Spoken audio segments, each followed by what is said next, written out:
Halo guys, kembali lagi pada saya Santa Monica. Kali ini dengan materi berbeda, yaitu tentang sengketa bisnis. Mari simak penjelasannya. Terima kasih. Baiklah, adapun pembahasan pada hari ini yaitu mengenai tentang pengertian sengketa bisnis, strategi penyelesaian sengketa bisnis, penyelesaian melalui proses ligitasi, dan penyelesaian melalui non-ligitasi. Menurut Winardi, pertentangan atau konflik yang terjadi antara individu-individu atau kelompok-kelompok yang mempunyai hubungan atau kepentingan yang sama atas satu objek kepemilikan yang menimbulkan akibat hukum antara yang satu dengan yang lain. Menurut ahli Asmat, sengketa adalah pertentangan antara dua belah pihak atau lebih yang berawal dari persepsi yang berbeda tentang suatu kepemilikan atau hak milik yang dapat menimbulkan akibat hukum antara keduanya. Dari pendapat di atas dapat disimpulkan bahwa sengketa adalah perilaku pertentangan antara kedua orang atau lembaga atau lebih yang menimbulkan suatu akibat hukum dan karenanya dapat diberikan sanksi hukum bagi salah satu di antara keduanya. Menurut Kamus Besar Bahasa Indonesia, sengketa adalah pertentangan atau konflik. Konflik berarti adanya oposisi atau pertentangan antara kelompok atau organisasi terhadap suatu objek atau permasalahan. 1. Dari sudut pandang membuat keputusan adjudikatif, mekanisme penyelesaian yang ditandai di mana kewenangan pengambilan keputusan pengambilan dilakukan oleh pihak ketiga dalam sengketa di antaranya para pihak. Konsensual atau komprom, cara penyelesaian sengketa secara kooperatif, kompromi, atau mencapai penyelesaian yang bersifat win-win solution. Kuasi-adjukatif merupakan kombinasi antara unsur konsensual dan adjukatif. Yang kedua, dari sudut pandang prosesnya, di sini ada ligitasi, merupakan mekanisme penyelesaian sengketa melalui jalur pengadilan dengan menggunakan pendekatan hukum. Lembaga penyelesaiannya ada beberapa. Yang pertama ada pengadilan umum, pengadilan niaga. Yang kedua non-ligitasi, merupakan mekanisme atau penyelesaian sengketa di luar pengadilan dan tidak menggunakan pendekatan hukum formal. Penyelesaian melalui proses ligitasi.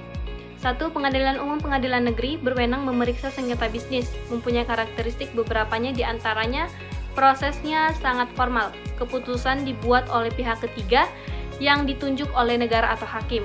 Para pihak tidak terlibat dalam pembuatan keputusan.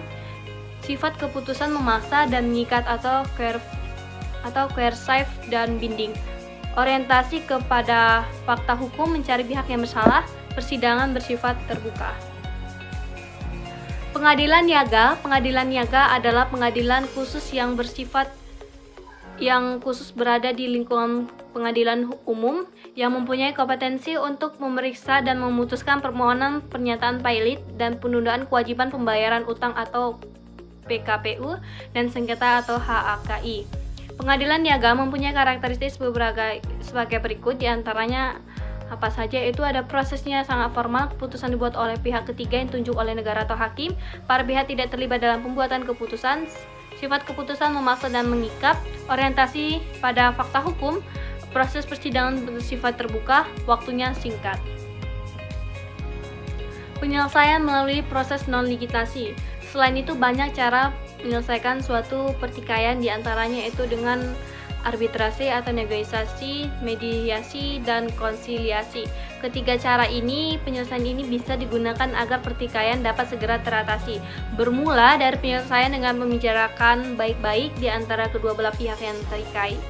Berlanjut bila pertikaian tidak dapat diselesaikan di antara mereka berdua, maka dibutuhkan pihak ketiga, yaitu sebagai mediasi. Selanjutnya, jika tidak dapat melalui mediasi, maka dibutuhkan pihak yang tegas untuk menyelesaikan permasalahan yang ada. Jika tidak dapat diselesaikan juga, maka dibutuhkan badan hukum seperti pengadilan untuk menyelesaikan masalah tersebut. Cara ini bisa disebut dengan ligitasi. Secara keseluruhan, cara-cara tersebut dapat digunakan sehingga pertikaian dapat terselesaikan. Macam-macam penyelesaian secara ligitasi. Di antara lain ada arbitrase. Pengertian arbitrase, istilah arbitrase berasal dari kata arbitrare, bahasa Latin, yang berarti kekuasaan untuk menyelesaikan suatu perkara menurut kebijaksanaan.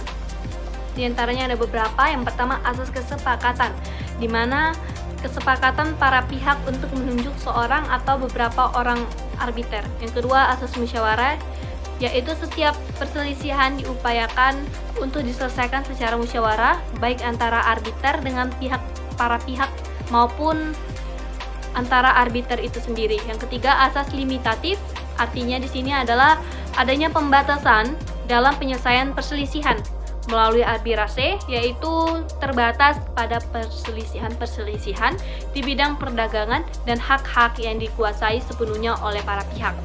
Yang keempat, asas final dan binding, yaitu suatu keputusan arbitrase bersifat keputusan akhir dan mengikat yang tidak dapat dilanjutkan dengan upaya hukum lain, seperti banding atau kasasi.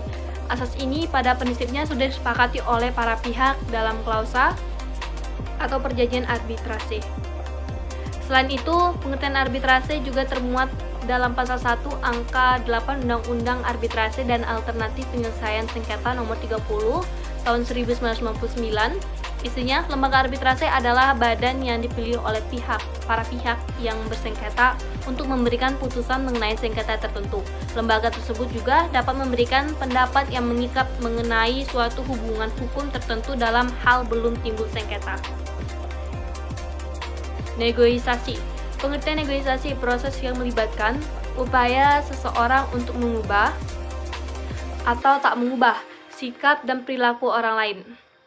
Proses untuk mencapai kesepakatan yang menyangkut kepentingan timbal balik dari pihak-pihak tertentu dengan sikap, sudut pandang, dan kepentingan-kepentingan yang berbeda satu dengan yang lain. Yang ketiga, ada mediasi. Mediasi di sini adalah proses penyelesaian sengketa melalui proses perundingan atau mufakat para pihak dengan dibantu oleh mediator yang tidak memiliki kewenangan memutus atau memaksakan sebuah penyelesaian. Ciri utama proses mediasi ini adalah perundingan yang esensinya sama dengan proses musyawarah atau konsensus. Maka tidak boleh ada paksaan untuk menerima atau menolak suatu gagasan atau penyelesaian selama proses mediasi berlangsung. Yang keempat, konsiliasi. Konsiliasi ini adalah usaha mempertemukan keinginan pihak yang berselisih untuk mencapai persetujuan dan penyelesaian. Namun, Undang-Undang Nomor 30 Tahun 1999 tidak memberikan suatu rumusan yang eksplisit atas pengertian dari konsiliasi. Akan tetapi, rumusan itu dapat ditemukan dalam pasal 1 angka 10 dan alinea 9 penjelasan umum, yakni konsiliasi merupakan salah satu lembaga untuk menyelesaikan sengketa. Baiklah, terima kasih. Sampai jumpa pada pertemuan selanjutnya. Dadah.